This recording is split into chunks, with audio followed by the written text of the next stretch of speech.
ওয়াশরুমে হাতটা ধোয়ার জন্য এসেছিল আমরিন। বের হতে না হতেই কে যেন দেয়ালের সাথে শক্ত করে চেপে ধরল তাকে। ভয়ে চোখ বন্ধ রেখেই কাঁপতে লাগলো অনবরত। চোখে মুখে অনুভব করতে লাগলো গরম নিঃশ্বাস। পেটে অজ্ঞাত মানুষটার হাতের স্পর্শ পেয়ে দম বন্ধ হয়ে আসতে লাগলো তার। হাতের বিচরণ ক্রমশ বাড়তে লাগলো। আর না পেরে চোখ মেলে তাকালো আমরিন। ছলছল চোখদয় ভেসে উঠল নিবিড়ের রক্তিম বর্ণের চেহারাটা। আমার ফোন ধরছিলি না কেন তুই? আমাকে পাগলের মতো বানিয়ে এখন নিজেই পিছু হটে যাচ্ছিস। মন চাইলো কয়েকদিন প্রেম করলি, আবার মন চাইলো যোগাযোগ বন্ধ করে দিলি। তুই ভাবলি কি করে আমি তোকে ছেড়ে দেব? আজ যে তোর ভাইয়ের সামনে আমি সব বলবো তুই কতটা বেড়েছিস। আজকাল কেমন চিট করাও শিখে গেছিস। ভয়ে অন্তরাত্মা শুকিয়ে গেল আমরিনের। 2 দিন ধরে নিবিড়ের সাথে কোনো যোগাযোগ করছে না সে। নিবিড়ের হাতটা জড়িয়ে ধরে বলল, আমার দোষ নিবিড়? তোমার কোনো দোষ নেই। তোমার অ্যাসিস্ট্যান্ট শিপ্রা আপুর সাথে তোমার এত কিসের মেলামেশা? ওই দিন কলেজ থেকে ফেরার পথে আমি দেখেছি উনি তোমার সাথে গাড়িতে ছিল। তুমি ওনার কাছে যাও, আমার কাছে কি? কথাটা বলতে দেরি হলেও আমরিনের গাল চেপে ধরতে একটু দেরি করল না নিবিড়। অগ্নিকণ্ঠে বলে উঠল, শিপ্রা আমার অ্যাসিস্ট্যান্ট, বউ না। কাজের সুবাদে বিভিন্ন মিটিংয়ের সাথে যায়। তো লজ্জা করলো না এমন বাজে ভাবনা আনতে? এই তোর ম্যাচুরিটি? সামান্য দেখার দোষে তুই আমায় 2 দিন যন্ত্রণা দিয়েছিস। তোকে কঠোর শাস্তি দেব আমি। যন্ত্রণায় ছটফট করবি তুই। আমরিনের গলায় মুখ ডুবিয়ে দিল নিবিড়। সরাতে চেয়েও সরাতে পারছে না আমরিন। তুই আমার এত বছরের ভালোবাসাগুলো এক নিমিষে মিথ্যে দাবি করলে আমরিন? আমি শান্তিতে থাকতে দেব না তোকে। রেডি থাকিস, কালই বিয়ের প্রস্তাব নিয়ে তোর বাড়িতে হাজির হব। কথাটা বলে আর 1 মিনিটও দাঁড়ালো না নিবিড়। আমরিন রোবটের মতো দাঁড়িয়ে আছে। নড়ার শক্তিটুকু হারিয়ে ফেলেছে। কি ভাববে আদ্র ও পরিবারের সবাই? কিভাবে ফেস করবে নিজের পরিবারকে? আর এত জলদি বিয়ে? চিন্তিত হয়ে পড়ল আমরিন। তুলি পারবে এটার সমাধান করতে, সেটা ভেবে পা বাড়ালো। ছাদে আড্ডার আসর জমেছে। একপাশে বিভিন্ন খাবার, কোল্ড ড্রিঙ্কস রাখা। রাতের আধারে ছাদে করা লাইটিংয়ে সব কিছু মিলিয়ে বেশ জমজমাট লাগছে। সাগরদের বাসা এটা। ছাদটা বেশ সুন্দর। একপাশে সুইমিং পুলও আছে। তুলি প্রথমবার এমন ছাদ দেখেছে। মুগ্ধ নয়নে অবলোকন করে যাচ্ছে পুরো ছাদটা। বিয়ে শেষে সবাই চলে এসেছে সাগরদের বাসায়। আজ রাতটা আদ্রর পুরো বন্ধু মহল এখানেই কাটাবে। আমরিন ও তুলি যেহেতু তাদের গ্রুপেরই একটা অংশ, তাই তারাও এখানে। সবাই বসে আড্ডা দিলেও তুলি গলা শুকিয়ে গেছে, তাই পানি খেতে আসলো। আদ্র কিছুটা দূরে দাঁড়িয়ে ফোনে কথা বলছে। পানি না পেয়ে একটা কোল্ড ড্রিঙ্কসের বোতল খুলে 1 ঢোক পান করলো তুলি। সাথে সাথেই মুখটা কুঁচকে ফেলল। মাথাটা ভীষণ ঝিম ধরে গেল। পরক্ষণে আরেকবার মুখে দিতেই ভীষণ লজ্জা পেল। একেবারে পুরোটা সাবার করেই দম নিল। অন্য একটা নিয়ে খেতে লাগলো। মাথায় হাত দিয়ে চিন্তিত মুখে এগিয়ে এলো অন্তু। অবাক কণ্ঠে জিজ্ঞেস করলো, পুরোটা খেয়ে নিলি তুলি? হুম। ভাইয়া, আপনার কি যমজ ভাই আছে? ইস, আপনার যমজ ভাইটা দেখতে ঠিক আপনার মতো। তুলির উল্টাপাল্টা কথা শুনে ভ্যাবাচ্যাক্কা খেয়ে গেল অন্তু। ভয়ে বেচারার হাতটাও দুর্বল হয়ে পড়েছে। আদ্র যদি জানতে পারে তাহলে আর আস্ত রাখবে না। এসব আদ্র মোটেও পছন্দ করে না। এত বছরের বন্ধুত্বে কখনো আদ্রকে নেশা জাতীয় কিছু পান করতে দেখেনি। এসবের নাম শুনলেও মাথায় রক্ত উঠে যায়। আর সেই জায়গায় তুলি পুরো 2 বোতল খেয়ে ফেলেছে। তুলি মাতাল স্বরে বলে উঠল, আমার আদ্র বেবি কই গেল? জিভ কাটল অন্তু। আমতা আমতা করে বলল, তুলি বোন আমার এখান থেকে 1 পাও নড়াবে না, ঠিক আছে? আমি তোমার জন্য দৌড়ে গিয়ে লেবু পানি নিয়ে আসছি। আচ্ছা। অন্তু যেতেই তুলিকে আর পায়কে ঢুলতে ঢুলতে সবার সামনে এসে দাঁড়িয়ে চিৎকার করে বলে উঠল, আমি সবাইকে গান শোনাবো, নাচও দেখাবো। তুলির এমতো অবস্থায় চমকে গেল সবাই। আমরিন উঠে আসতেই তুলি ঠেলে আমরিনকে সরিয়ে দিল। কড়া গন্ধে আমরিনের আর বুঝতে বাকি রইল না। সুইমিং পুলের কাছে ভাইকে দাঁড়িয়ে থাকতে দেখে আতকে উঠল আমরিন। আদ্র এখনো উল্টো ঘুরে কথা বলছে। আবারও আটকাতে যাবে, এর মধ্যেই তুলি গিয়ে বলে উঠল, পড়ে না চোখের পলক, কি তোমার রূপের ঝলক। লাইনটা গিয়ে চোখের পলক ঝাপটাতে লাগলো। সবাই তো প্রচণ্ড অবাক। ঢুলু ঢুলু পায়ে আদ্রের কাছ থেকে দাঁড়ালো। আদ্র পেছন ফিরতেই নিজের ওড়নার কিছু অংশ আদ্রের মুখের উপর দিয়ে আবারও গেয়ে উঠল, দোহাই লাগে মুখটি তোমার একটু আঁচলে ঢাকো, আমি জ্ঞান হারাবো, মরে যাব, বাঁচাতে পারবে না কেউ। ও আমি জ্ঞান হারাবো, মরেই যাব, বাঁচাতে পারবে না কেউ। সত্যি শেষমেশ মেয়েটাকে কেউ বাঁচাতে পারল না। গায়ের সর্বোচ্চ শক্তি দিয়ে একটা চর বসিয়ে দিল আদ্র। রাগে আক্রোশে ফেটে পড়ছে, থাপ্পড় খেয়ে তাল সামলাতে না পেরে সুইমিং পুলে পড়ে গেল ধপ করে। বাকি সবাই তো ভয়ে প্রগার পার। অন্তত লেবু পানি রেখে লুঙ্গি ধরে ভদৌড়। গরমের মাঝেও সুইমিং পুলের পানিতে দাঁড়িয়ে থরথর করে কাঁপছে তুলি। সুইমিং পুলটা ততটা গভীর না, আকস্মিক পড়ে যায় পানি নাকে মুখে ঢুকে বেহাল দশা মেটার। তার ওপর পানিটা বেশ ঠান্ডা, সারা শরীরে কাঁপুনি ধরে গেছে, দাঁতও কিরমির করছে। অথচ আদ্র তার যেন কোনো চিন্তা নেই। সে এখনও ক্রোধান্বিত দৃষ্টি নিক্ষেপ করে রেখেছে তুলির দিকে। তুলি ভীতি ও নেশাগ্রস্ত ভাব নিয়ে কাঁপতে লাগলো। পুরোপুরি হুঁশ নেই, তবু আদ্রের রাগী দৃষ্টি দেখে আত্মা বেরিয়ে যাওয়ার অবস্থা। কিছুক্ষণ তাকিয়ে থেকে আদ্র বলে উঠল, পা বাড়ালো তুলিকে ফেলে দিয়েই। কিছুক্ষণ তাকিয়ে থেকে আদ্র উঠে দাঁড়ালো, পা বাড়ালো তুলিকে ফেলে রেখেই। কাঁপতে কাঁপতে তুলি ডেকে উঠল, আমায় নিয়ে যান, ঠান্ডা লাগছে তো। পিছনে না তাকিয়ে আদ্র অসম্ভব রেগে বলে উঠল, তুই আজ সারা রাত পানির মধ্যেই থাকবি, ভুলে হোক আর যেভাবে হোক।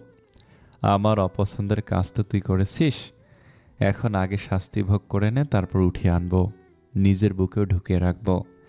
আদ্রের কথাটা শ্রবণ হতেই অভিমানে ভরে গেল তুলির মনটা। নেশার রেশ পুরোপুরি কাটেনি, তার মাঝে অভিমান জেকে ধরেছে প্রখরভাবে। ঠোঁট উল্টে বিড়বিড় করতে লাগলো, পাষাণ লোক। আমি জানতাম ডাক্তাররা পাষাণ হয়, শক্ত মনের মানুষ হয়, তাই তো মানুষের শরীরের অংশ কাটতেও ভয় পায় না। একটুই তো খেয়েছি, তার জন্য বুঝি উনি আমাকে মেরে ফেলার ফোন দিয়ে আটবে?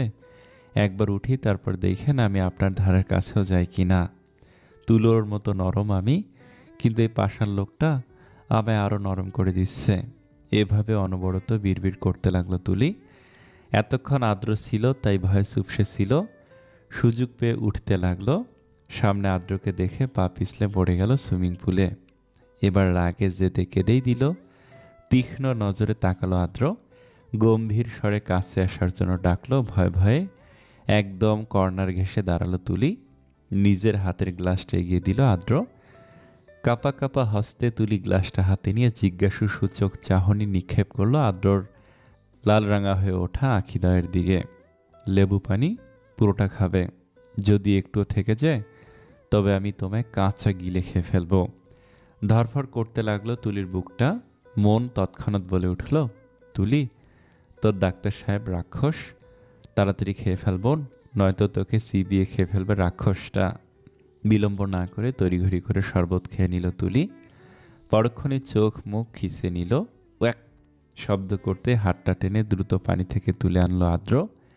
ছাদের কিনারায় গিয়ে পিছন থেকে তুলির শরীরে লেপ্টে থাকা ভেজা শাড়ি ভেদ করে মসৃণ পেটে হাতটা চেপে ধরতেই গড় গড় করে বমি করে দিল তুলি। ক্লান্ত হয়ে পিছন থেকে মাথা হেলিয়ে দিল আদ্রর বুকে। পকেট থেকে রুমাল বের করে তুলির মুখটা মুছে দিল আদ্র। অন্য হাতটা এখনো তুলির খালি পেটে স্থির।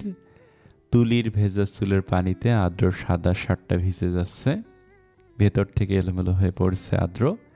অস্থির অনুভব হচ্ছে। তাড়াতাড়ি করে হাতটা সরিয়ে আনলো পেট থেকে। বুকে দমকা হাওয়া বয়ে যাচ্ছে। ইচ্ছে হচ্ছে তুলিকে একদম নিজের সাথে মিশিয়ে নিতে। অবাধ্য মনকে সায়না দিয়ে তুলিকে কোলে তুলে নিজের বুকে আগলে নিল।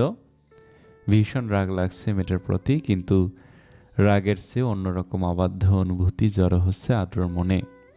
তুলির ভেজা স্নিগ্ধ চেহারা ভীষণ টানছে তাকে। নিজেকে সামলানো কঠিন হয়ে পড়ছে। কোনোভাবে ভুল করতে পারবে না সে। ক্ষণিকের একটা ভুল এত বছরের অপেক্ষার কাছে জিতে যাবে। তুচ্ছ হয়ে পড়বে বহু যন্ত্রণার সয়ে প্রহর গোনা সময়গুলো। চক্ষু সামনের দিকে স্থির রেখে হাঁটতে লাগলো আদ্র। তুলি ঠান্ডায় আদ্র বুকে গুটিসুটি মেরে রইল। ইডিয়েট একটা, আন্টির কাছে জোর গলায় বলেছে আন্টি বিয়ে বাড়িতে লুঙ্গি পরলে আমার মধ্যে একটা জামাই জামাই ফিলিং আসবে। শ্বশুর বাড়িতে গিয়ে তো লুঙ্গি পরিনি, আজ না হয় আপনাদের বাড়িতেই পরবো। আন্টি যদি জানতো তুই অফিস বন্ধ করতেই ভুলে যাস, তাহলে উনি তোর লুঙ্গি দেওয়ার আগে হয়তো 100বার চিন্তা করতো, করার পর আর লুঙ্গিটা দিত না। তোর কাছে যে কেন বিয়ে বসছিলাম, আমার মান সম্মানও ধুলে মিশিয়ে দিলি। এখন কি শার্ট প্যান্ট পরেই থাকবে নাকি লুঙ্গিটাও খুঁজে আনবি অন্তু? মাথায় হাত দিয়ে কাঁদো কাঁদো স্বরে কথাগুলো বলে উঠল পায়েল। হাত পা ছড়িয়ে কাঁদতে ইচ্ছে হচ্ছে তার। লুঙ্গি আঁকড়ে ধরেও জায়গাটা জায়গায় রাখতে পারল না অন্তু। লুঙ্গি কোথাও তাও বেচারা জানে না। ভাগ্যিস নিচে 3/4 প্যান্ট ছিল, নয়তো আজ নিশ্চিত পায়েল গলায় ফাঁস দিত। নিজের না অন্তুর। দাঁত কেলিয়ে সবার সাথে দাঁড়িয়ে রইল অন্তু। সাগর শব্দ করে হেসে দিল। বোন, পোলাটা যে জানটা লইয়ে ফিরাইছে এটাই তো বেশি। তুই পইরা আসস এখনো লুঙ্গি লইয়া? নিজে তো বেঁচে ফিরছে, কিন্তু তুলি, আমার তো ওর জন্য কান্না পাচ্ছে। সব দোষ তোদের, এক একটা এত অসভ্য তোরা। আজ তো রিমিকে আমি বলবো তোকে যেন বাসর ঘরে কঠিন শাস্তি দেয়, তোর ঠাই যেন মেঝেতে হয়। কটমট করে বলল পায়েল। সাগর মুখটা কাচুমাচু করে জবাব দিল, এভাবে হুমকি দেশ কেন পায়েল? তুই ভালোই তো জানোস রিমির রাগকে আমি কতটা ভয় পাই। তুলির কিছুই হবে না, আদ্র ভালোবেসে শাস্তি দিবে। কথাটা বলেই হি হি করে হেসে উঠল সাগর, সাথে অন্তুও। ফুস করে একটা তপ্ত নিঃশ্বাস ছাড়ল পায়েল। আমরিন আতঙ্কিত হয়ে একপাশে দাঁড়িয়ে আছে। তার আতঙ্কের কারণ তুলির জন্য নয়, নিবিড়ের জন্য। কারণ নিবিড় অগ্নি দৃষ্টিতে তাকিয়ে আছে তার দিকে। ছেলেটা সকাল থেকে রাগী চোখে তাকাচ্ছে তার দিকে। আদ্রকে ছাদের সিঁড়ি বেয়ে নামতে দেখে সবাই দ্রুত পায়ে হেঁটে লুকিয়ে পড়ল। তুলিকে নিয়ে 2 তলায় এসে আদ্র তেজি কণ্ঠে বলে উঠল, লুকিয়ে কি আর পার পাবি অন্তু? লুঙ্গি সিঁড়িতে পড়ে আছে, তুলে আনিস। তোর সাথে হিসাব নিকাশ পরেই হবে। মুখটা চোপসে গেল অন্তুর। এক এক করে বের হয়ে আসলো সব। আদ্র কথা না বাড়িয়ে তুলি আমরিনের জন্য নির্ধারিত রুমে নিয়ে আসলো তুলিকে। সবগুলো উকি দিতেই দরজাটা লাগিয়ে দিল প্রচণ্ড জোরে। আমরিন সামনে থাকায় ভয় পড়ে যেতেই নিবিড়ের বুকে গিয়ে ঠেকল। বড় বড় শ্বাস ফেলতে লাগলো। কানের কাছে ধীর কণ্ঠে নিবিড় বলে উঠল, আমার বুকটা তোমার বাপের দিনের কেনা সম্পদ না, এভাবে আমার বুকে পিঠ ঠেকিয়ে শ্বাস না ফেলে সোজা হয়ে দাঁড়াও। কথাগুলো কর্ণকুহর হতেই সোজা হয়ে দাঁড়িয়ে পড়ল আমরিন। নিবিড়ের কণ্ঠে রাগের ছাপ। কিছুটা দূরে সরে আসলো। রাগ হোক না হোক, একটা চাপা অভিমান কাজ করছে আমরিনের মনের গহীনে। নিবিড়ের মুখে উচ্চারিত কথাগুলো হৃদয়ে রক্তক্ষরণ করছে। সবাই চলে যেতে নিলে হুট করে দরজা খোলার আওয়াজে থমকে গেল। আদ্র ডেকে উঠল আমরিনকে। তড়িঘড়ি করে পা ফেলে ভাইয়ের কাছে গেল আমরিন।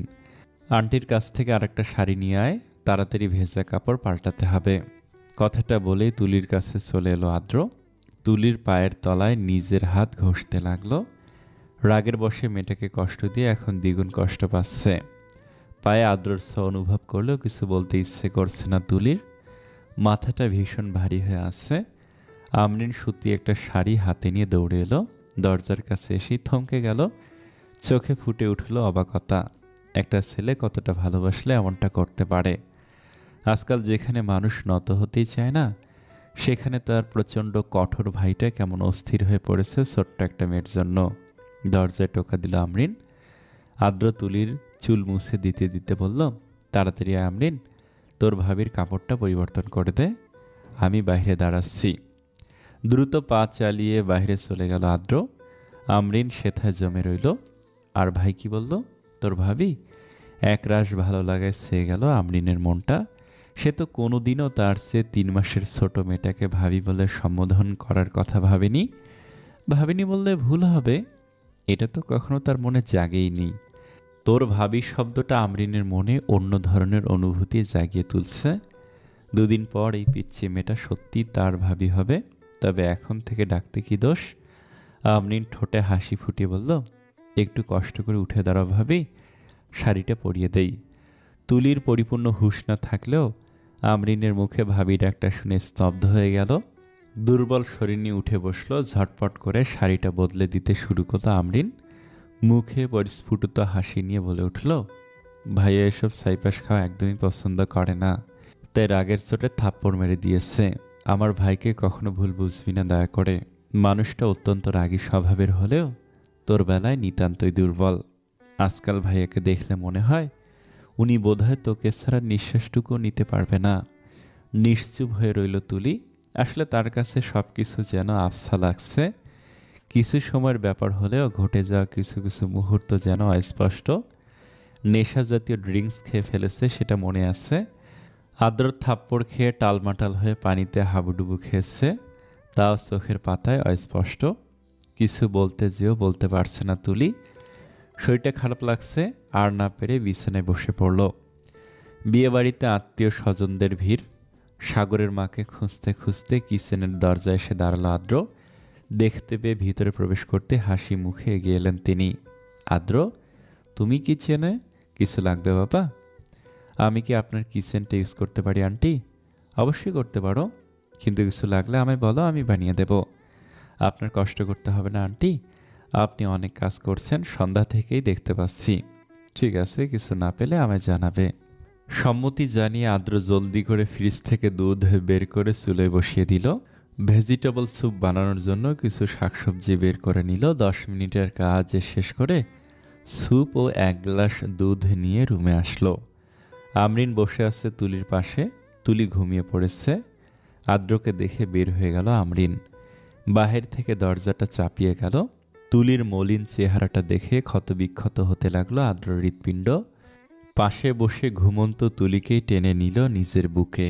নড়ে উঠল তুলি, বহু কষ্টে চোখ দুটো মেলে চাইল আদ্রের চেহারার দিকে। আরেকটু টেনে নিজের সাথে জড়িয়ে ধরল আদ্র। দুধের গ্লাসটা মুখে ধরতেই অর্ধেকটা খেল তুলি। স্যুপটাও যত্ন করে খাইয়ে দিল আদ্র। তুলির নেশার রেশ কেটে গেলেও আদ্রর প্রতি আসক্তি গ্রাস করে নিচ্ছে তাকে। আদ্রর চোখে মুখে অস্থিরতার ছাপ তুলির ঝাপসা চোখে ভেসে উঠছে, যার দরুন ভালোবাসাময় অনুভূতির উদয় হচ্ছে তুলির বিক্ষিপ্ত মনে। দুর্বল গলায় মিনমিন করে বলল, আপনি কোথাও যাবেন না আদ্র, আমার পাশে থাকবেন সব সময়। কথাটা শেষ করেই অচেতন মনে আদ্রর ডান হাতটা টেনে নিল তুলি। নিজের মাথা আদ্র হাতে রেখে পাড়ি জমালো ঘুমের দেশে। সময়ের ব্যবধানে জমে যাওয়া ক্ষণিকের কষ্টের মাঝেও মৃদু হাসি ভেসে উঠল আদ্র ঠোঁটের কোণে। অপলকভাবে চেয়ে রইল তুলির শ্যামবর্ণ মুখশ্রীর দিকে। তুলির চোখের পাপড়িগুলো বড় বড়, যা প্রথম দেখায় আদ্রর মনে শিহরণ জাগিয়েছিল। নিজের ঠোঁটের উষ্ণ ছোঁয়া এঁকে দিল তুলির চোখের পাতায়। অন্য হাত দিয়ে আঁকড়ে ধরল তুলির এক হাত। মুষ্টিমেয় নিয়ে সূক্ষ্ম একটা চুমু খেল। আমরিন রুমে ঢুকতে নজর পড়ল তুলির মাথার নিচে থাকা আদ্র হাতটা। ঘুমাবে না ভাইয়া? সারাদিন তো বিয়েতে ছিলে। খাটের সাথে একটু হেলান দিয়ে বসল আদ্র। তুলির যেন ঘুম না ভেঙে যায়, তাই ধীর কণ্ঠে বলল, আমি এভাবে এখানে থাকলে তোর কোনো সমস্যা নেই তো? কোনো সমস্যা নেই ভাইয়া, কিন্তু সারা রাত তোমার হাতটা এভাবে রাখলে তো কষ্ট হবে তোমার। যেই হাত আমার তুলাকে আগলে রাখতে পারবে না, সেই হাত দিয়ে আমি কি করব? সব যন্ত্রণা সহ্য করে এই মেয়েটাকে একটুখানি সুখ দিতেও আমি রাজি। অভিভূত হলো আমরিন। এত ভালোবাসতে পারে কেউ কাউকে? কই, সে তো নিবিড়কে এমন করে ভালোবাসতে পারেনি। তার ভাইয়ের মনে এত ভালোবাসা জমে আছে মেয়েটার জন্য। এই মুহূর্তে আমরিনের মনে হচ্ছে তুলি নামক মেয়েটা তার ভাইয়ের প্রাণভোমরা। ঠিক রূপকথার গল্পের মতো। মানুষ ভালোবাসে কতটা দুর্বল হয়ে যায়, কতটা বেহায়া প্রকৃতির হয়ে ওঠে। নিজের অস্তিত্ব, শান্তি, অনুভূতি, সুখ নির্বিশেষে নিজেকেও বিলিয়ে দেয় অনায়াসে। আচ্ছা, নিবিড়ও কি এমন করে ভালোবাসবে তাকে?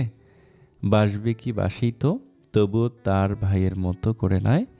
আদ্রের মতো কোনো প্রেমিক পুরুষ দেখা হয়নি আমরিনের। আমরিনের খুব করে বলতে ইচ্ছে করছে, তুলি তুই সার্থক, কারণ আমার ভাইকে পেয়েছিস তুই।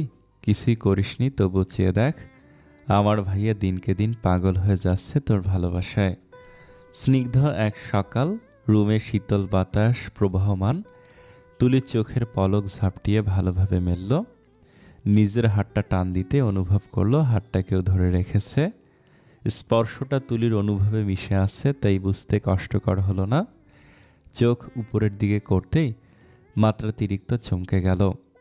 কিছুটা সংকোচ নিয়ে চোখ ফিরিয়ে নিল। আদ্র তার দিকে এক নজরে তাকিয়ে উঠে বসল তুলি। মাথার নিচে আদ্রর ছিল হাতটা বুঝতে পেরে আরেক দফা চমকে গেল। উৎকণ্ঠা কণ্ঠে জিজ্ঞেস করল, আমি আপনার হাতে মাথা রেখে ঘুমিয়েছি সারা রাত? কিছু বলল না আদ্র, উঠে দাঁড়ালো নিঃশব্দে।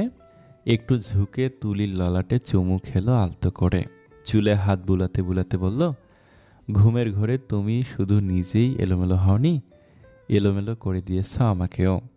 স্তম্ভিত হয়ে বসে রইল তুলি। আদ্রের কথার মানে বুঝতে না পেরে কিছু বলতে যাবে তার আগেই আদ্র যেতে যেতে বলে উঠল, লেহেঙ্গাটা পরে তাড়াতাড়ি চলে আসো, বাসায় যেতে হবে তো।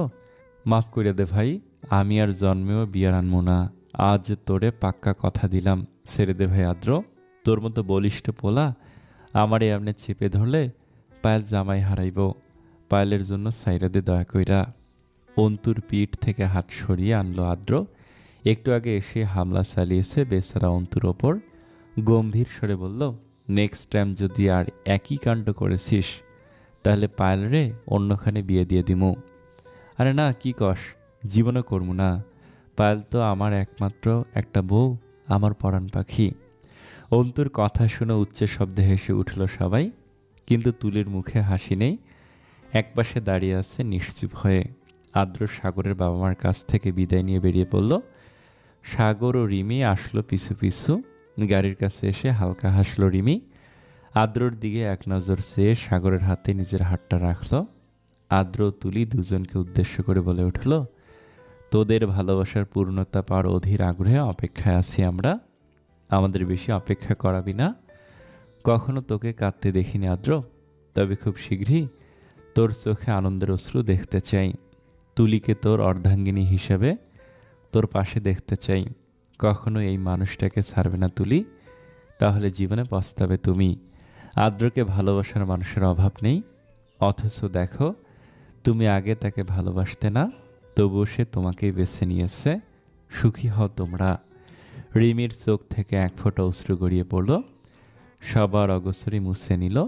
সাগর কানের কাছে মৃদুস্বরে বলল, তোমার এক ফোঁটা অশ্রু আমায় পাহাড় সম যন্ত্রণা দিচ্ছে। সাগরের বাহু জড়িয়ে ধরল রিমি। বাকি সবাই চলে গেল বিদায় জানিয়ে। কিন্তু যাওয়ার আগে আদ্র বলা, গোপনে সবাই স্যাক্রিফাইস করে যেতে পারে না। রিমি, তুই পেরেছিস। তুই কি বুঝতে পেরেছিস এটা তোর একটা বিশেষ গুণ? এই গুণটা সবার হয় না। তোর এই গুণটা সত্যি আমায় বিমোহিত করেছে শুরু থেকেই। এই কথাটা ভীষণ প্রশান্তিতে ছুঁয়ে দিচ্ছে রিমিকে। ভালোবাসা পাওয়া হয়নি, কিন্তু কোনো একটা কারণে ভালো লাগার জায়গায় তো ঠাঁই হয়েছে। এটা রিমির জন্য অনেক বড় পাওয়া। চুপটি করে রুমে বসে আসছে তুলি। সাগরদের বাসা থেকে আসার পর একবারও সম্মুখীন হয়নি আদ্রর। হয়নি বললে ভুল হবে, ইচ্ছে করে যায়নি। গাড়ি থেকে নেমেও আদ্র পিছু ডেকেছিল, কিন্তু না শোনার ভান করে চলে এসেছে। দুপুরে নিচেও যায়নি খাবার খেতে। আসার পর থেকেই লুকিয়ে বেড়াচ্ছে আদ্রর কাছ থেকে। সন্ধ্যার প্রহর চলছে, আকাশে রক্তিম আভার মেলা। তুলির চক্ষুদয়ে আতঙ্ক বিরাজমান। আদ্রর দু চোখে গুধূলি বেলার আকাশটার মতো রক্তিম বর্ণের সরাসরি নয়, বরং মাত্রাধিক কষ্টের ছাপ। আমার বিরুদ্ধে তোমার মনের কোণে যদি জমে থাকে অজস্র অভিমান, তবে সেটা অতি যত্ন সহকারে ভেঙে দেব আমি। সবটুকু নিঃশেষ করে দিয়ে আবারও তোমাকে ফেলবো আমার প্রেমের মোহতে। এক নিঃশ্বাসে কথাগুলো বলে থামল আদ্র।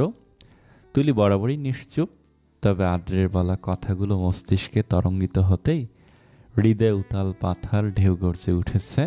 অনেক কিছু বলতে চেয়েও বলতে পারছে না। সব কিছু যেন গলায় আটকে যাচ্ছে। আদ্রর অসহায় দৃষ্টি মাথায় নিচু করে বসে থাকা তুলিতেই নিবদ্ধ। মেয়েটার অস্থিরতা চোখের দিকে না তাকিয়েও আদ্রর মনের কোণে দৃশ্যমান। তুলির মাঝে অভিমানের ছাপ দেখতে পাচ্ছে না, বরং দেখতে পাচ্ছে এক মুঠো অস্থিরতা, অস্বস্তি। দুপুর থেকে অভিমান ভেবে তুলির নিকট উপস্থিত হলেও এখন ব্যাপারটা অন্যরকম ঠেকছে। আদ্রর বিচক্ষণ মস্তিষ্ক ধারণ করছে তুলি অভিমানী নয়, বরং কোনো কারণে লজ্জিত। ধীরে ধীরে নিজের হাতটা দিয়ে তুলির হাতে স্পর্শ করল। কেঁপে উঠল তুলি, চেপে ধরল আদ্রর হাতটা শক্ত করে। সকাল থেকে বৃতৃষ্ণায় অশান্ত হওয়া মনটা নিমিষে এক ফোঁটা বৃষ্টির পানির মতো ঠান্ডা ছোঁয়া পেয়ে শান্ত হয়ে গেল। প্রিয়তমের হাতটা আঁকড়ে ধরে নিজেকে লজ্জা থেকে নিবারণ করল। আদ্রের স্পর্শে আজ কোনো লজ্জা হচ্ছে না তুলির। এই হাতটা যেন তুলিকে শান্ত করার জন্য, আশ্বস্ত করার জন্য বাড়িয়ে দেয়া হয়েছে। এমন হাতটা কিভাবে ফিরিয়ে দেবে তুলি? আঁকড়ে না ধরলে যে নিজেই ধুকে ধুকে মরবে। অন্য হাত দিয়ে তুলির থুতনি ধরে মুখটা উপরে তুলে নিজের চক্ষুদয়ে স্থাপন করলো আদ্র। সুরসুর করে শীতল ঢেউ আছড়ে পড়ল আদ্রর বক্ষপিঞ্জরে প্রবলভাবে। তুলির দুগালে ছেয়ে আছে রক্তিমতার গাঢ় প্রলাপ। শুকিয়ে থাকা ঠোঁটে লজ্জাতুর সরু হাসির রেখা। কি আশ্চর্য, মেয়েটা এমন রূপ ধারণ করে রেখেছে কেন? কোথায় অভিমান আর কোথায় লজ্জালু এই সৌন্দর্য? আদ্র নিজেকে পাগল পাগল লাগছে। তুলির মুখশ্রীতে ফুটে থাকা রূপ আদ্রকে অসম যন্ত্রণা দিচ্ছে। হৃদস্পন্দন ক্ষণে ক্ষণে অস্বাভাবিক হয়ে পড়ছে। থুতনি থেকে তড়িৎ বেগে হাতটা সরিয়ে নিল আদ্র। তুলির হাতের ভাঁজে আবদ্ধ থাকা হাতটাও ছুটিয়ে নিয়ে বড় বড় পা ফেলে চলে এলো ব্যালকনিতে। নিঃশ্বাস ক্রমশ ভারী হয়ে আসছে। অন্তর জুড়ে থাকা অনুভূতিগুলো এলোমেলো হয়ে ঘুরে বেড়াচ্ছে। উত্তপ্ত একটা শ্বাস ছেড়ে বহু বিড়ম্বনা কাটিয়ে নিজেকে সামলে নিল আদ্র। গলার স্বরটা নিচু রেখে বিড়বিড় করলো, তুমি আজকাল বড্ড সর্বনাশী রূপ ধারণ করেছে তুলা। প্রতি মুহূর্তে পড়াচ্ছে আমাকে তোমার প্রেমের অনলে। হতবাক হয়ে মূর্তির ন্যায় স্থির হয়ে রইল তুলি। আচমকা আদ্রর এহেন আচরণ তার মনের প্রতিটা ভাঁজে ভাঁজে বিষাদ ছড়িয়ে দিল। আদ্র কি রেগে গেল? সকাল থেকে তার সম্মুখীন না হয় কি এরূপ আচরণ? রেগে গেলে তো হাতটা আঁকড়ে ধরতো না। তবে তবে হুট করেই কি হয়ে গেল? উঠে দাঁড়ালো তুলি। ব্যালকনিতে এসে আদ্রর পাশে দাঁড়ালো। কণ্ঠে দৃঢ়তা এনে প্রশ্ন করলো, কি হয়েছে? চোখের পলকেই তুলিকে দেয়ালের সাথে মিশিয়ে দাঁড় করালো আদ্র। দুপাশে দুহাত রেখে তুলিকে আবদ্ধ করে নিল নিজের মাঝে। হকচকিয়ে উঠল তুলি। প্রচণ্ড বেগে কেঁপে উঠল হৃৎপিণ্ড। বুকে হাতুড়ি পিটার শব্দ হতে লাগলো।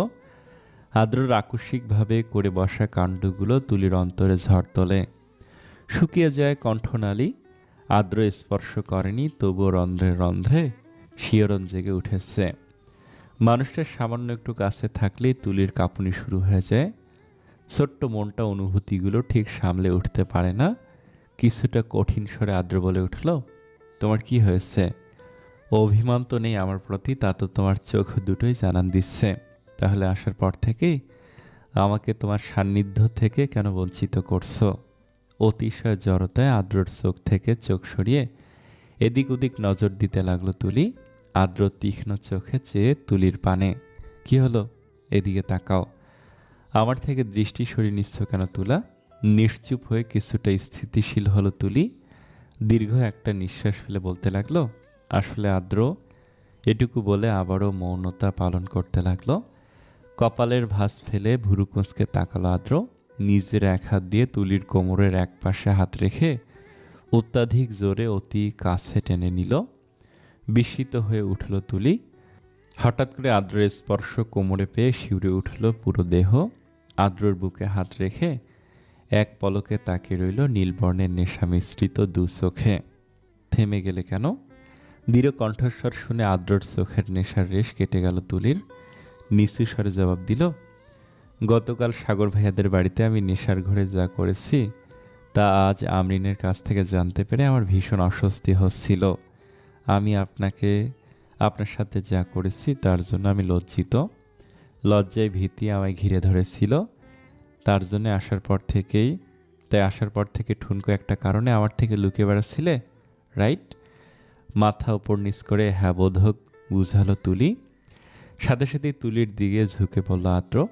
নাকে নাক ঘষতেই আদ্রর বুকে সজোরে আঁকড়ে ধরল তুলি। তুলির নখ বিঁধছে, তবুও কোনো পরোয়া নেই আদ্রর। কপালে কপাল ঠেকে বলে উঠল, এত লজ্জা কেন তোমার? এই লজ্জা তো আমার দম নিয়েই ছাড়বে। তুমি রাগ করার বদলে লজ্জায় লুকিয়ে রইলে। রাগ কেন করব? আমি যা করেছি তা নেশার ঘরে হোক আর চেতনায় খারাপ কাজ করেছি, তাই আমাকে শাসন করার পুরো অধিকার আপনার আছে। আপনার রাগই তো আমার মনে ভালোবাসার প্রথম অনুভূতি জাগিয়েছিল। যেদিন আপনার রাগী ফর্সা মুখটা দেখেছিলাম সেদিনই এক অজানা অনুভূতি জড়ো হয়েছিল আমার মনের কুঠিরে। কালকের কাণ্ডে অস্বস্তি পাওয়ার কিছু নেই, বরং আমি দুঃখিত। রাগ সামলাতে না পেরে তোমাকে চর বসিয়ে দিয়েছি। আমাকে খ সম্পূর্ণ কথা বলতে আদ্রকে বাধা প্রদান করলো তুলি। নিজের নরম হাতটা দিয়ে আদ্রর মুখে কুলু পেটে দিল। তুলির নরম হাতের ছোঁয়া ঠোঁটে পেতেই দু চোখ বুঝে নিল আদ্র। তুলি আদ্রের দিকে নিষ্পলক চেয়ে বলল, আপনি কখনো ক্ষমা শব্দটা উচ্চারণ করবেন না, এতে আমি খুব কষ্ট পাব। যদি আমায় কখনো ভুলেও কষ্ট দেন, তাহলে নিজের ভালোবাসা দিয়ে সবটুকু দূর করে দিবেন, টেনে নিবেন আমাকে পরম শান্তির স্থানে। ঠোঁট থেকে হাতটা টেনে নিয়ে একটা চুমু খেলো আদ্র। জমে থাকা অনুভূতিগুলো আনন্দ অশ্রু হয়ে ভিড় জমালো তুলির চোখের কার্নিশে। হাতটা মুঠোয় পুরে নিল আদ্র। চোখের কার্নিশে জমে থাকা জল কিন্তু আমার বুকে আছড়ে পড়বে কষ্ট হয়ে, কোনোভাবেই যেন গড়িয়ে না পড়ে। অন্য হাত দিয়ে তুলি তাড়াতাড়ি করে জলটুকু গড়িয়ে পড়ার আগে মুছে নিল। মুচকি হাসলো খানিকটা। আদ্রর ঠোঁট দুটো প্রসারিত হলো। খুব খিদে পেয়েছে তুলা। আদ্রর মলিন কণ্ঠ শুনে প্রচণ্ড অবাক হলো তুলি। চোখ ছোট ছোট করে বলে উঠল, খিদে পেয়েছে মানে? দুপুরে খাননি? খাইনি। যেখানে আমার তুলা অনাহারে ভুগছে, সেখানে আমি খেয়ে পেট ভরিয়ে নেব, সেটা ভাবলে কি করে? বিস্ময়কর দৃষ্টি নিক্ষেপ করলো তুলি। কোনো কিছু না বলে আদ্রর শক্ত হাত টেনে পা বাড়ালো নিচে যাওয়ার জন্য। কিন্তু কিন্তু থেমে যেতে হলো আদ্রর বলিষ্ঠ হাতের টানে। সম্মুখে এসে দাঁড়াতেই আদ্র ঘোর লাগা কণ্ঠে বলে উঠল, আমার তোমার কোমল ঠোঁটের স্পর্শ চাই। আদ্রের আবদারে মুহূর্তেই ক্ষণিকের জন্য হৃদের স্পন্দন থেমে গেল তুলির। পা দুটো জমে গেল বরফের মতো। এক পা নাড়ানোর শক্তি পাচ্ছে না। লজ্জার ছাপ ফুটে উঠল মুখে। আপন মনে উচ্চারণ করল, এভাবে কেউ বলে? ঘন ঘন শ্বাস ফেলে অন্যদিকে তাকিয়ে কিছুক্ষণ ঠোঁট চেপে রাখলো। ভীতুস্বর জিজ্ঞেস করলো, কোথায় দিতে হবে? এটুকু বলেই তুলি ভারী একটা নিঃশ্বাস ছাড়ল। জিজ্ঞেস করতে যেন তার শ্বাস আটকে যাচ্ছিল, গলাটাও কাঁপছিল। আদ্র সূক্ষ্ম এসে বলল, তোমার ইচ্ছে। বিলম্ব করল না তুলি। দ্রুত বেগে হেঁটে এসে নিজের সবটুকু লজ্জা দূরে ঠেলে দিয়ে আদ্রের পায়ের উপর পা রাখল। পিছন থেকে দু হাতে আদ্রর গলা জড়িয়ে ধরে নাগাল না পেয়ে অভিমানী কণ্ঠে বলল, দেখতেই পাচ্ছেন, আর একটু উঁচুতে তুলতে হবে আমায়, তাহলে মুখে কেন বলতে হচ্ছে? প্রত্যুত্তর করল না আদ্র। কোমর জড়িয়ে তুলিকে আর একটু উঁচু করতেই তুলি নিজের নরম ওষ্ঠদা চেপে ধরল আদ্রের কপালে। সাথে সাথেই সরিয়ে আনল না, বরং আরেকটু গভীরভাবে চুমু খেল। আদ্রর কোনো রেসপন্স নেই। ভিতরে তুফান শুরু হলেও বাহিরে শীতলতা। কোনো কথা না বলেই তুলিকে নামিয়ে দিল। তুলি অভিশঙ্কায় নিজেকে লুকাতে ব্যস্ত হয়ে পড়ল। এক দৌড়ে নিচে চলে আসলো। সেখানে দাঁড়িয়ে থাকলে সে জড়তায় তলিয়ে যেত। আদ্র নিঃশব্দে নিচে নেমে এলো। নিচে আসতে তুলির চোখ গেল ড্রয়িং রুমে। রাদীপ সাহেব ও সায়রা বেগম বসে বসে কথা বলছেন। তুলি তাদের দিকে এগিয়ে গেল, নম্রস্বরে বলল, চা খাবেন খালু? হালকা হাসলেন রাদীপ সাহেব। হাসি বজায় রেখে বললেন, শুনেছি তোর হাতের চা দারুণ হয়। খেতাম, তবে সেটা খালু না বলে বাবা বলে সম্বোধন করলে। তীব্র অবাকতা আষ্টে পৃষ্ঠে জড়িয়ে নিল তুলিকে। বুকটাও ধুক করে উঠল। চোখে অশ্রুকণা ভিড় জমালো। কতগুলো বছর ধরে বাবা মা ডাকতে পারে না সে। আজ রাদীপ সাহেবের মুখে বাবা ডাকতে হবে শুনে আনন্দের চেয়েও তুলির যন্ত্রণাটাই বেশি হচ্ছে। এটা সেই যন্ত্রণা নয় যেই যন্ত্রণায় তুলি ব্যথিত হবে। এটা না চেয়েও পেয়ে যাওয়ার যন্ত্রণা। অদ্ভুত হলেও তুলির জন্য তাই সত্য। কিছুটা ভেজা কণ্ঠে জিজ্ঞেস করলো, চা খাবেন আব্বু আম্মু? দুজনে একগাল হেসে বললেন, খাবো মা। ডাইনিং রুমে দাঁড়িয়ে সবটা দেখলো আদ্র। বাবার প্রতি জমে থাকা অভিমানগুলো হালকা সরে যেতে লাগলো। সেদিনের পর বাবার মুখোমুখিটাও হয় না। অভিমানে নয়, নিজের করা আচরণে অনুতপ্ত অনুভব হয়। একটাই চিন্তা ছিল, রাদীপ সাহেব তুলিকে ছেলের বউ রূপে মেনে নিতে পারবে কিনা। তাও আজ দূর হয়ে গেল। তুলির পিছু পিছু কিচেনে চলে আসলো। তুলি খেয়াল করেনি। ফ্রিজ থেকে তরকারির বাটি বের করে ফিরতে লাফিয়ে উঠল আচমকা আদ্রকে দেখে। বাটিটা পড়ে যেতে নিলে আদ্র তুলির হাত থেকে নিয়ে নিল। চুলার কাছে গিয়ে তরকারি অন্য একটা পাত্রে ঢেলে গরম করতে করতে বলল, বউ, তুমি তোমার শ্বশুর শাশুড়ির জন্য চা বানাও, আমি খাবারগুলো গরম করে ডাইনিং টেবিলে অপেক্ষা করছি। আহা, সংসার সংসার অনুভূত হচ্ছে তুলির মনে। চমকায়নি তুলি? আর কত চমকাবে? মাত্র 3 মাস পর তো সত্যি সত্যি বউ হয়ে যাবে। আদ্রর বউ শব্দটা মনে উদয় হতেই ঠোঁট হাসির রেখা দেখা দিল। চায়ের পানি বসিয়ে দিয়ে পলকহীন আদ্রর দিকে তাকিয়ে রইল। যতই দেখে ততই যেন হারিয়ে যায় আদ্রের মাঝে। তবু মনটা ভরে না, মনের খাতাটা শূন্যই থেকে যায়। আবার ইচ্ছে জাগে আদ্রকে দেখে শূন্যতায় ভোগা মনটা পূর্ণ করে নিতে। রাদীপ সাহেব ও সায়রা বেগম, তাদের দুজনকেই চা দিয়ে জলদি ডাইনিং টেবিলের কাছে আসলো তুলি। আদ্র অলরেডি নিজের প্লেটে খাবার বেড়ে বসে আছে, কিন্তু মুখে তুলছে না। তুলি বুঝতে পারছে ও নিজে খেতে না বসলে আদ্র খাবে না, তাই পাশের চেয়ারে বসে প্লেটে খাবার নিতে গেলে হাত ধরে থামিয়ে দিল আদ্র। প্রশ্নসূচক দৃষ্টিতে তাকাতে হাস্যোজ্জ্বল চেহারা নিয়ে বলে উঠল, আমায় খাইয়ে দাও। তুলির সাথে সাথে আওয়াজ করে বলে উঠল, আমি খাবো না আদ্র, খিদে তো আমার লেগেছে, তা তোমার খাওয়ার কি দরকার? আদ্রর উদ্ভট কথা শুনে থমকে গেল তুলি। তুলিকে বেশিক্ষণ থমকে থাকতে না দিয়ে আদ্র বলল, আমায় খাবে, নিজেও খাবে। বহুদিনের ইচ্ছে বউয়ের হাতে খাবো, সুযোগ পেয়ে আজ ইচ্ছেটাও বহুগুণে বেড়ে গেছে। প্লেটটা টেনে নিজের কাছে এনে ভাত মাখিয়ে আগে নিজে খেলো, তারপর আদ্রর দিকে বাড়িয়ে দিল খাবার। তুলির হাতটা ধরে মুখে পুরে নিল খাবারটা আদ্র। ছোট্ট করে একটা কামড় দিল তুলির আঙুলে। লজ্জায় চুপ করে রইল তুলি, কিন্তু মনে মনে বিড়বিড় করলো, অসভ্য লোক। খাবার শেষ করে আদ্র ও তুলি ড্রয়িং রুমে এসে নিবিড়কে দেখে কিছুটা চমকে গেল।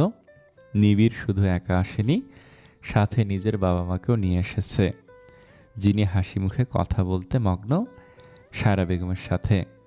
আদ্রকে দেখে উঠে এলো নিবিড়, হাসি মুখে বলল, আমার তোর ও আঙ্কেল আন্টির সাথে জরুরি কথা আছে আদ্র। আদ্র কিছুটা আন্দাজ করতে পারছে নিবিড়ের ভাবভঙ্গি। নিবিড়ের মায়ের সাথে কথা বলে সোফায় বসলো। তুলি পাশে দাঁড়াতেই ক্ষীণস্বরে বলল, দাঁড়িয়ে আছো কেন? এমনি পা দুটো ভেঙে দেবো, তখন এমনি এমনি দাঁড়িয়ে থাকতে পারবে না। কিন্তু একটু সরে বসলো আদ্র। এই সোফাটায় দুজন অনায়াসে বসা যায়। ইতস্তত করে আদ্রের চোখ রাঙানোর সাথে না পেরে বসে পড়ল তুলি কিছুটা দূরত্ব রেখে।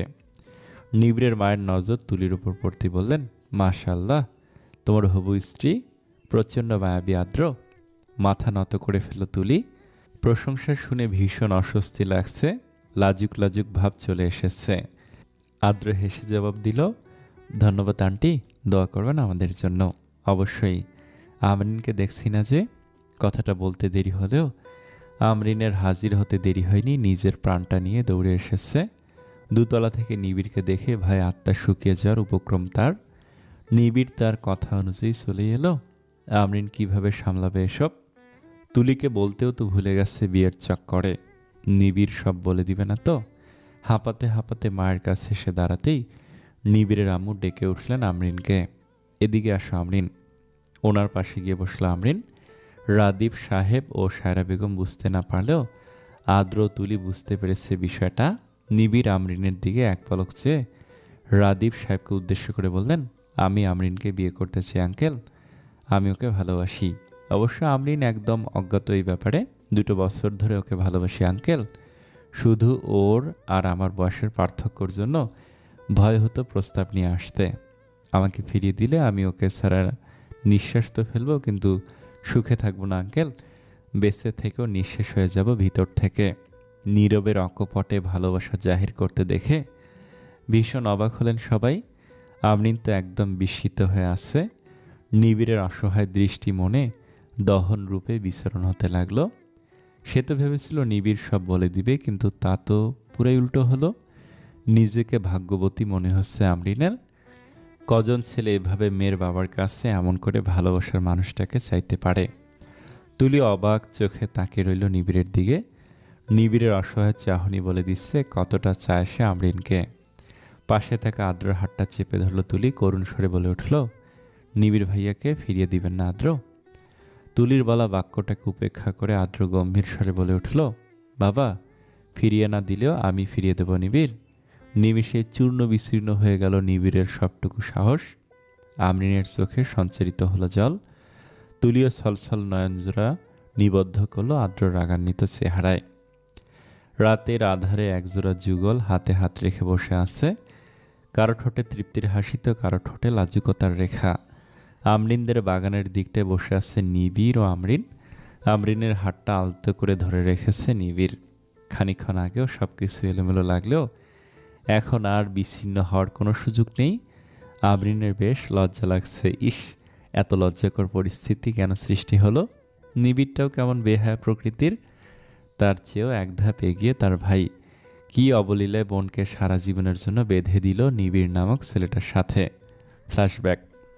তুলির ছলছল নয়ন জোড়া দেখে মৃদু হাসল আদ্র। নিবিড়ের মলিন মুখের দিকে তাকে বলল, ফিরিয়ে কেন দেব জানিস? জানি, আমি অপরাধ করেছি আদ্র। বেস্ট ফ্রেন্ড হয়েও তোর কাছ থেকে লুকিয়েছি, কিন্তু আমি তোর বোনটাকে ভীষণ ভালোবাসি। আমার বোনও তোকে ভালোবাসে, তা আমরিনের চোখের জলে প্রতীয়মান। আদ্রর কথা শুনে আমরিন মাথা নত করে ফেলল। এতক্ষণ বিষাদ লাগলেও এখন বড় ভাইয়ের মুখে এমন কথা শুনে লজ্জা তাকে গ্রাস করে নিচ্ছে। রাদীপ সাহেব, সাহেরা বেগম, ইনশিতা প্রচণ্ড অবাক আদ্রর মুখের কথা শুনে। রাদীপ সাহেবের মনটা অসম্ভব ভালো লাগায় ভরে গেল। আদ্র শুধু সম্পর্কে ভাই হিসেবে থাকেনি, ভাইয়ের দায়িত্বটাও যথাযথ পালন করে। দু মেয়ে মুখ ফুটে কখনো ওনার কাছে কিছু না বললেও আদ্র ঠিকই দু বোনের মনের কথাগুলো, চাওগুলো অনায়াসে বুঝে নেয়, আবদার করার আগেই পূরণ করে দেয়। আচ্ছা, আজও কি আদ্র সঠিক বুঝতে পেরেছে আমরিন সত্যি নিবিড়কে পছন্দ করে নাকি ভুল? প্রশ্নটা মনে উদয় হতে রাদীপ সাহেব স্নেহার্দ স্বরে মেয়েকে প্রশ্ন করলেন, তোমার ভাইয়া কি সঠিক বলেছে আমরিন? বাবার আদর ভরা কণ্ঠ কর্ণপাত হতেই আমরিন মাথা নেড়ে সঠিক বুঝালো। রাদীপ সাহেব চুপ করে রইলেন। আদ্রর ওপরই সিদ্ধান্ত ছেড়ে দিলেন বিনা বাক্যে। তিনি ভালো করেই জানেন বোনকে কখনো কষ্টের দিকে ঠেলে দিবে না আদ্র, বরং বোনের জন্য যা সবচেয়ে ভালো হবে তাই করবে। তাছাড়াও নিবিড়কে ছোট থেকে বড় হতে দেখেছেন তিনি। নিবিড় নিঃসন্দেহে আমরিনের জন্য একজন যোগ্য পাত্র। তবুও মেয়েদের নিয়ে প্রচণ্ড চিন্তা হয় ওনার, তাই নিজের সিদ্ধান্ত নিতে হিমশিম খেয়ে যান। ছেলে যখন এতটা বিচক্ষণ তখন তিনি নিজের মস্তিষ্কে আর চাপ দিতে চাইছেন না। সাময়িক নীরবতা কাটিয়ে আদ্র মোলায়েম কণ্ঠে রাদীপ সাহেবকে জিজ্ঞেস করল, আপনি কি চান বাবা? ছলছল চোখে ছেলের দিকে চাইলেন রাদীপ সাহেব। দীর্ঘ সময় পর ছেলের মুখ থেকে বাবা ডাকটা শুনে দু চোখ ভরে এলো তার। ঠোঁটে হাসি ফুটিয়ে বললেন, তুমি যা চাইবে তাই হবে আদ্র। ঠিক আছে বাবা। সবার মাঝে একটা ভয় কাজ করছে, আদ্র কি বলবে? সত্যি কি ফিরিয়ে দিবে? তুলির অবস্থা তো দম আটকে যাওয়ার মতো। আদ্র আজ কেন তো কঠোর হয়ে পড়েছে একদমই বুঝতে পারছে না। আচ্ছা, ভাইগুলো কি বোনের বেলায় এমন কঠিন রূপ ধারণ করে? তুলির ইচ্ছে করছে আদ্রকে বলতে, আপনি যদি আজ নিবিড় ভাইয়াকে ফিরিয়ে দেন তবে আমার চেয়ে খারাপ কেউ হবে না। আদ্র নিবিড়ের দিকে তাকে হালকা হাসল, সাবলীল কণ্ঠে বলল, তুই ফিরে যা নিবিড়। আর এতটুকু বলে থামতে অসহায় দৃষ্টিপাত করল নিবিড়। বুক চিরে বেরিয়ে এলো দীর্ঘশ্বাস। পলকে হৃদয়টা জ্বলে পুড়ে যেতে লাগলো। ইচ্ছে জাগলো আমরিনকে জোর করে নিজের করে নিতে। কিভাবে বাঁচবে এই মেয়েটাকে ছাড়া? আদ্রর কঠোরতা কোনোভাবে মেনে নিতে পারছে না। ভুরু কুঁচকে তাকিয়ে থেকে আদ্র অসমাপ্ত কথাটা শেষ করে দিল, কাজী নিয়ে তাড়াতাড়ি আসিস, এখন না ফিরলে কাজী নিয়ে আসবি কিভাবে? চমকিত নয়নে সবে আদ্রর দিকে তাকালো। সবার ঠোঁটে ফুটে উঠল আনন্দের হাসি। আমরিন তো পুড়ে স্তব্ধ হয়ে গেছে। নিবিড় উঠে এসে শক্ত করে জড়িয়ে ধরল আদ্রকে, বুকে ঘুষি বসিয়ে দিয়ে বলে উঠল, শালা তুই তো আমাকে মেরেই ফেলেছিলি। জীবনে এত কঠিন পরিস্থিতি তো মেডিকেল এক্সামও ফেস করিনি। এত সহজে বোন দিয়ে দিব নাকি? ভাই হয়েছি, অথচ একটু কঠোর হব না তা কি করে হয়? আজকেই তোর বোনটাকে আমার হাতে তুলে দিবি? ওর তো 18 হয়ে গেছে। কখন আবার তোর মতামত পাল্টে যায়? আমার তো ভয় হচ্ছে। তুই অনুমতি দিলে আমি এখনই কাজী সাহেবকে নিয়ে আসব। আমরিন লজ্জায় চুপসে গেল। নিবিড় কি বললো এটা? আজকে বিয়ে মানে? আদ্র কি মানবে? মানবে না? বিয়ে কি হুট করে বললেই হয়ে যায় নাকি? কিন্তু আমরিনকে ভুল প্রমাণ করে দিয়ে আদ্র বলল, নিয়ে আয়। রাদীপ সাহেবও সম্মতি জানালেন। তুলি তো খুশিতে আত্মহারা। সায়রা বেগম আমরিনকে রুমে নিয়ে গিয়ে একটা শাড়ি পরিয়ে দিলেন। আমরিন মূর্তির মতো দাঁড়িয়ে। কি থেকে কি হয়ে যাচ্ছে? কাজী সাহেব আসতে বিয়ের কার্য সম্পূর্ণ হলো। তবে আমরিন এখানেই থাকবে। ইনশিতা ও আমরিন দুজনের বিয়ের অনুষ্ঠান একদিনই হবে। তুলি যেন স্বপ্ন দেখছে সেও আদ্রর বউ হতে চায়, তবে এমন করে নয়, খুব ইচ্ছে, খুব বড় করে ওদের বিয়ের অনুষ্ঠান হবে। আদ্র বর সেজে আসবে, তুলি লাল বেনারসি পরে আদ্র অপেক্ষার প্রহর গুনবে। আর তো কয়েক মাস, এতটা ধৈর্যহারা হতে চায় না তুলি। ভালোবাসার শুদ্ধতম প্রতীক তো অপেক্ষা, আর মাস তিনেক অপেক্ষার পর তো সুন্দর একটা মুহূর্ত পাবে দুজন। গালে ঠোঁটের উষ্ণ স্পর্শ পেয়ে কেঁপে উঠল আমরিন। উঠে যেতে নিলে নিবিড় হ্যাঁচকা টানে নিজের সাথে মিশিয়ে নিল তাকে। পিঠ বুকে নিয়ে ঠেকতেই আমরিন অভিমানী কণ্ঠে বলে উঠল, আপনার বুক তো আমার বাপের কেনা সম্পদ না, তাহলে এভাবে বুকে টানছেন কেন? বিস্মিত হলো নিবিড়। চাপা অভিমানটুকু বুঝতে পেরে আমরিনের শাড়ি ভেদ করে পেটে হাত রেখে নিজের আরও কাছে টেনে নিল। তৎক্ষণাৎ আমরিনের হৃৎপিণ্ডে তীব্র বেগে কিছু একটা ছুটে চলতে শুরু করলো। শরীরের প্রত্যেকটা ভাঁজে ভাঁজে শুরু হলো কম্পন। নিবিড়ের হাতটা ক্রমশই বিচরণ করতে লাগলো পুরো পেট জুড়ে। দু চোখ বুজে ফেললো আমরিন। এই অনুভূতিগুলো তার জীবনে প্রথম।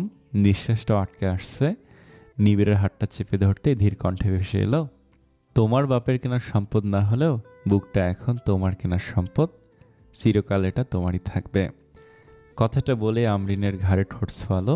এক অজানা ঘোরে ডুবে যেতে লাগলো দুজন। আমরিনকে একটানে নিজের দিকে ফিরিয়ে নিল। দুই চোখ এখনো বন্ধ, ফর্সা চেহারায় লজ্জার ছাপ যা নিবিড়কে টানতে লাগলো অনবরত। দোষের তো কিছু নেই, আমরিন তো তার বউ। কপালে ঠোঁট ছোঁয়াতেই আমরিন খামছে ধরল নিবিড়ের হাতটা। প্রস্ফুটিত হাসি নিবিড়ের ঠোঁটে। আমরিনের তিতির করে কাঁপতে থাকা গোলাপি ঠোঁট দুটো মুহূর্তে বিক্ষিপ্ত করে দিল তার হৃদয়টাকে। নিজের ঠোঁট দুটো দিয়ে চেপে ধরল আমরিনের দুটো ঠোঁট। সাথে সাথেই ধপ করে চোখ মেলে তাকালো আমরিন। তীব্রভাবে আঁকড়ে ধরল নিবিড়ের ঘাড়ে। নিবিড় হালকা কামড় দিয়ে ছিটকে সরে এলো। লজ্জায় সেখানে আর এক মুহূর্ত না দাঁড়িয়ে দৌড়ে চলে গেল। ভাগ্যিস কেউ দেখেনি। নিবিড়ও ঘোর থেকে বেরিয়ে ভিতরে চলে এলো। একটু পরই চলে যাবে। সারা বেগম ডিনার করা ছাড়া যেতে দিচ্ছিলেন না। হুট করে বিয়ে হলেও তিনি মেয়ের জামে আদরে ব্যস্ত হয়ে পড়লেন। রোদের প্রখরতায় ঘেমে একাকার তুলির কলেজ ড্রেসটা। কাঠফাটা রোদের তাপে আজকাল তুলি প্রচণ্ড বিরক্ত। তার চেয়েও বেশি বিরক্ত পরীক্ষা নামক প্যারায়। কিছুই ভালো লাগছে না তার। আজ যে শেষ পরীক্ষা, আমরিনের সাথে দাঁড়িয়ে আছে কলেজ গেটে। আমরিন আজ পরীক্ষা শেষে বাসায় যাবে, নিবিড়কে বলে এসেছে। তিনটা মাস কেটে গেছে বিয়ের, আর সংসারের পুরো 2টা মাস। আজ ইনশিতাও আসবে বাসায়। গাড়িতে কিছু সমস্যা দেখা দিয়েছে, তাই ড্রাইভার ঠিক করতে গিয়েছেন। তপ্ত দুপুরে এভাবে দাঁড়িয়ে থাকতে আমরিনেরও ভালো লাগছে না। তুলির দিকে তাকাতেই দেখলো মেয়েটা গরমে কেমন হাঁসফাঁস করছে। কপাল বেয়ে ঘাম গড়িয়ে পড়ছে। কলেজে মোবাইল আনা নিষেধ হয়, মোবাইলটাও আনা হয়নি, নয়তো নিবিড়কে বলতো গাড়ি পাঠাতে। টিস্যু বের করে তুলির দিয়ে এগিয়ে দিয়ে বলল, আজকাল তুই অল্পতেই ক্লান্ত হয়ে পড়ছিস তাই না তুলি? কপালের ঘামটুকু মুছে তুলি নির্লিপ্ত কণ্ঠে বলে উঠল, আমার ক্লান্তির কারণ কি বুঝতে পারছিস আমরিন? তোর ভাইটা এত খারাপ কেন? আমায় একরাশ ক্লান্ত মাখা অনুভূতি দিয়ে উদাসীন হয়ে আছেন। আমি হাঁপিয়ে উঠেছি, অবিশ্রান্ত হয়ে উঠেছে মনটা। তুলির অভিমানে ভরপুর কথা শুনে আমরিন ম্লান হাসলো। মুখ খুলে কিছু বলতে নিবে তখনই একটা গাড়ি এসে থামলো। দুজন চোখ ছোট করে চাইতেই গাড়ি থেকে হাসি মুখে বেরিয়ে এলো সামিরা। দুজনে একগাল হাসলো সামিরাকে দেখে। ইনশিতার বিয়ের পর থেকে সামিরার সাথে বেশ ভাব হয়েছে তুলির। সামিরাকে ভীষণ পছন্দ তার। নিজের বড় বোনের আসনে বসিয়ে ফেলেছে। সত্যি বলতে সামিরা মেয়েটাই এমন যার তার সাথে মিশে যেতে পারে অনায়াসে। আদ্র মিশতে বারণ করলেও তুলির কাছে সামিরাকে ভালো লাগে। তুলির ধারণা সামিরা আদ্রকে ভালোবাসত বলেই হয়তো খারাপ কিছু করতে পারে, তাই আদ্র বারণ করে। কিন্তু তা বিশ্বাসযোগ্য মনে হয় না তুলির কাছে। সামিরা এগিয়ে এসে বলল, দুজন রোদ্রে দাঁড়িয়ে আছে কেন, বাসায় যাবে না?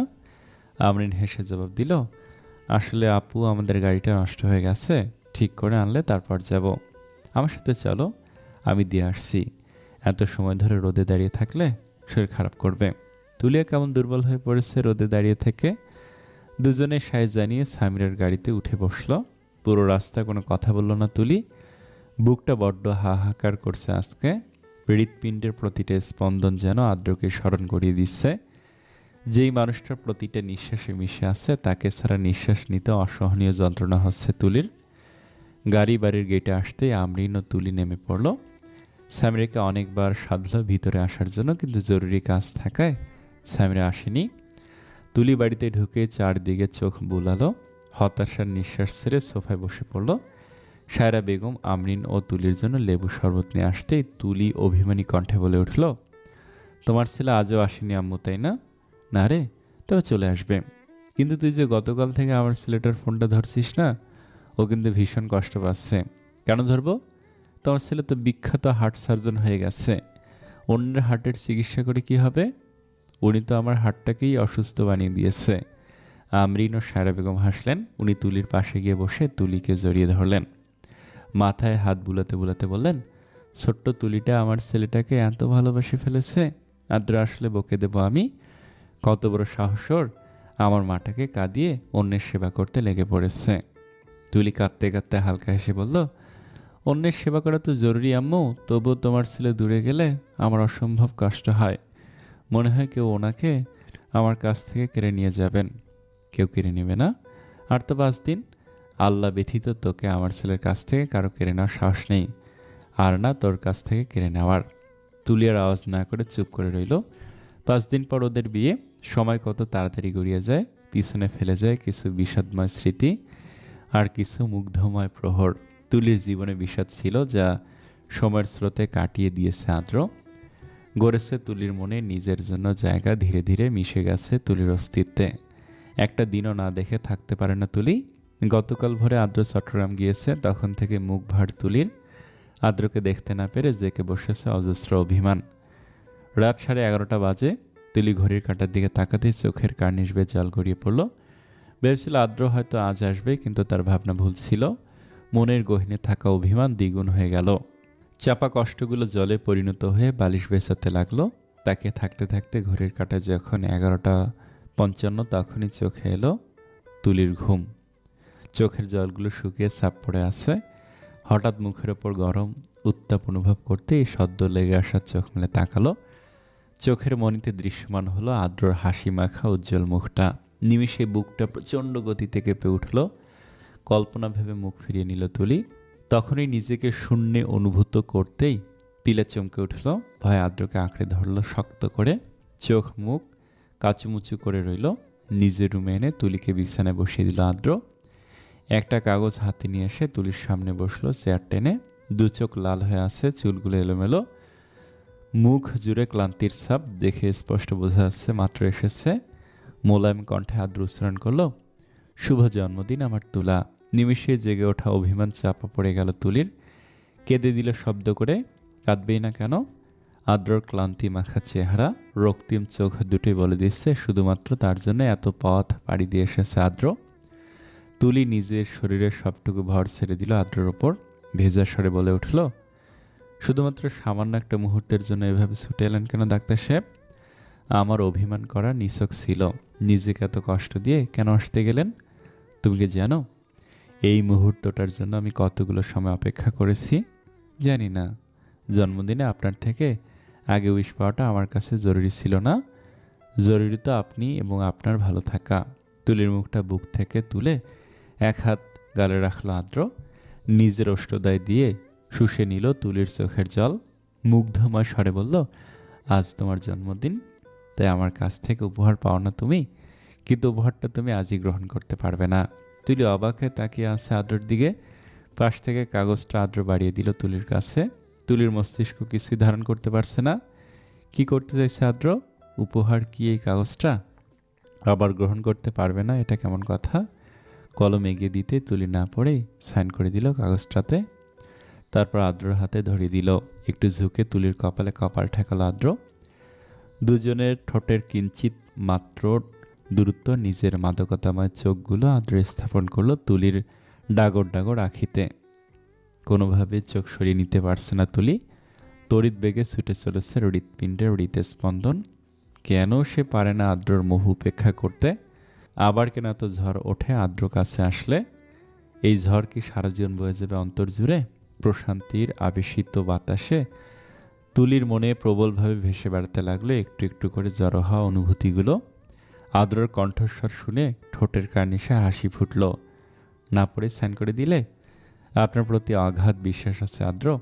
সব কিছু ধোঁকা দিলেও আমার অস্তিত্ব আমাকে ধোঁকা দিবে না। স্নিগ্ধ সুবাসিত হাওয়ায় ছেয়ে গেল আদ্রর হৃৎপিণ্ড। ঠোঁটে তৃপ্তির হাসি। তুলির কৃষ্ণবর্ণী চোখের মায়া ডুব দিতে ইচ্ছে করছে তার, কারো সাধ্য নেই আটকে রাখার। তবুও কোনো তাড়াহুড়ো চায় না সে, গুছিয়ে শুরু করতে চায় সব কিছু। তুলির ঘাড়ের পিছনে হাত রেখে নিজের আরেকটু কাছে টেনে নিল। ঠোঁটে ছোট্ট একটা চুমু খেয়ে বলল, তুমি নিজের উপহারটা না দেখে আমার রিটার্ন গিফট দিয়ে দিলে তুলা। আদ্রর কথাটা তুলির কর্ণধারা হয়নি। তুলি তো আদ্রর নীলাভ চোখের মাদকতায় নিজেকে হারিয়ে ফেলছে। আলতো সে স্পর্শটা শরীরের শিহরণ জাগিয়ে তুলছে। মনটা ক্রমাগত চাইছে আরো গভীরভাবে হারিয়ে যেতে। চোখ বুঝতেই প্রচণ্ড বেগে কিছু আওয়াজ এসে ধাক্কা খেল তুলির কানে। হকচকিয়ে উঠল তুলি। চোখ মেলতেই সামনে আর আদ্রকে আবিষ্কার করল না।